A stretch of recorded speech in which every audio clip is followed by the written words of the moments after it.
backing up to the why one more time. We summarize the text so that we can see these connections, okay? This is difficult trying to dig in deeper, and I really hope that you guys took notes, because by revising your essays, I'm going to hope that you integrate more of this information in there. And if you missed out on either question that we were talking about with the girl, I hope you answered that question right here the way that we, through our discussion, not the way that we said it, but through our discussion that's a little more illuminating. So if you were going to say,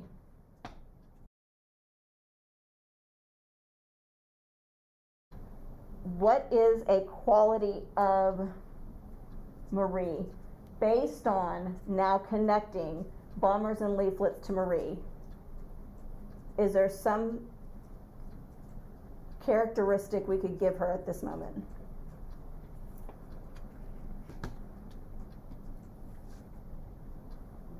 That might be different from one that you've thought about.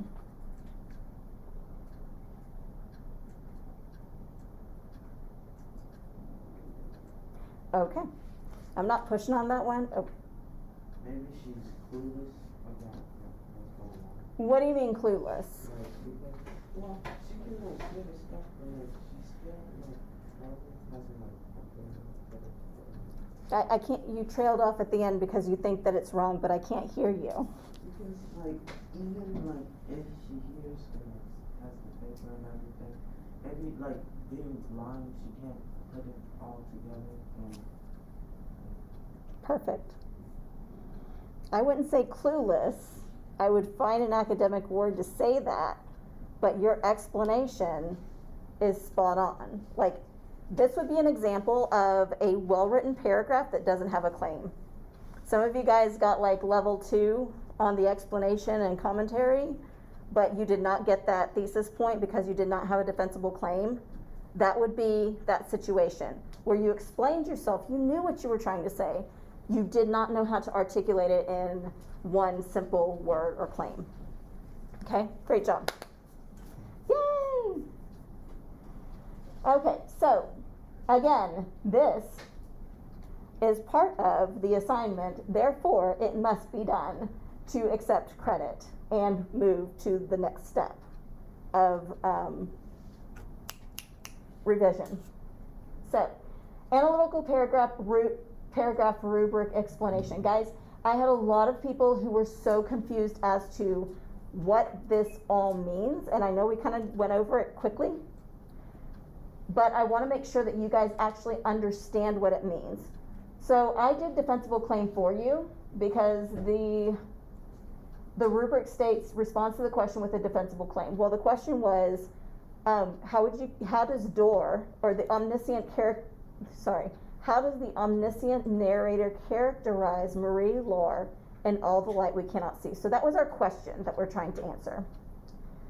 Our defensible claim has to go back to either Marie or Werner, and it has to be something that can be defended, excuse me.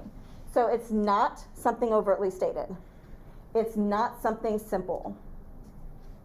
Okay, it has to be something that you can put the umbrella over it. So if you're just going to say I'm sorry for using your word. If you're just going to say she's clueless implies that she is a dingbat. La la la, what's going on? But she seems like a pretty intelligent person, therefore would clueless work. It's a little bit deeper than that. We need something a little more, so let's go down to evidence and commentary. And I gave you guys 3 of these. This is 0, this is 1. Wait, is this 0? Sorry, I did not do 0. This is 1, this is 2, this is 3. The reason I didn't include 0 is because that's really easy to get if you're just writing or if you're writing summary. The reason I didn't include 4 is because that's pushing it beyond the limits, and the majority of my students were in 1. Some pushed themselves to 2, so those people who had 2 on that section, I want you to know how to get to 3. Those people who had 1, I want you to know how to get to 2 and 3. Okay? And if you had 3, come talk to me. I'll help you out with how you can get to 4. All right, evidence. I'm going to go to the next person, Micah. What is evidence? According to what we've done already, what would our evidence be? Not specific definition.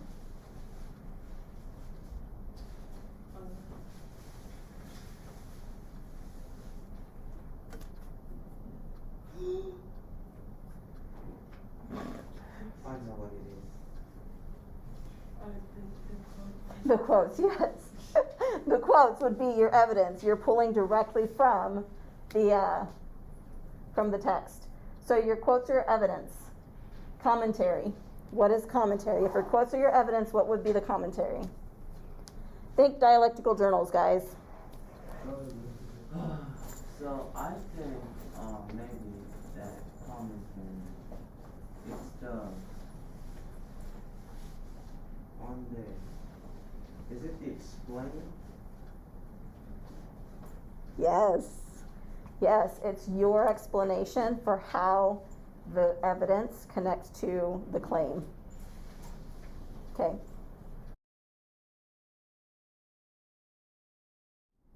Evidence that is mostly general. What does that mean? Common knowledge, something surface level. Okay. But keep in mind, it's evidence. So it's common knowledge to the reader, but are you using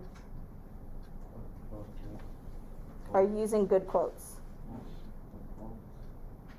So it's just like a basic quote. Like it just technically just gives you the answer. Okay, so you're using a basic quote, something that just barely grazes the surface. What about those people who use super blocks of text? Oh, is it too much? It's too much. So that would be evidence that is mostly general also. So providing huge blocks of text where your reader has to figure out what is the evidence, or generic, like a lot of people went to filling the bathtubs up with water for no reason.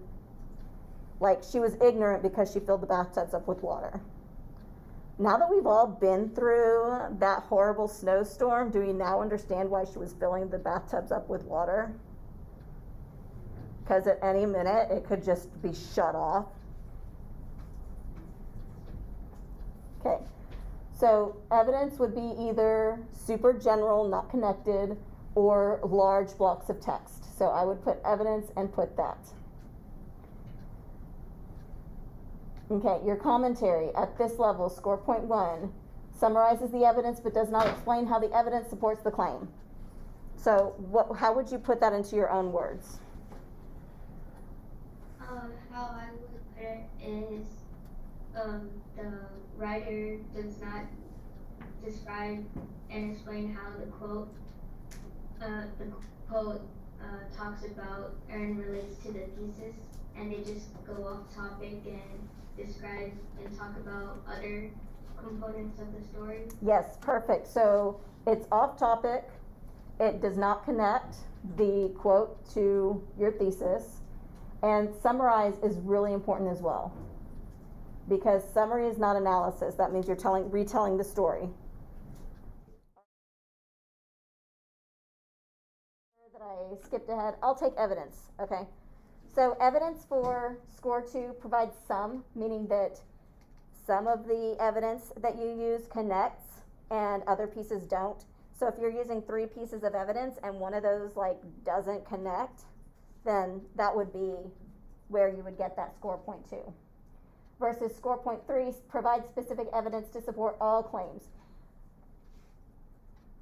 Wait, And what was it for evidence? Evidence for 2 is some, meaning that if you had 3 quotes and one of those 3 quotes did not connect to the claim, then you're not going to get those points in a paragraph. In an essay, it would be, obviously, you'd have more to work with, but since we're working with a paragraph. So the quotes are basically in order from giving the least information to the most? Correct. Huh. So do we have to put quotes there or no?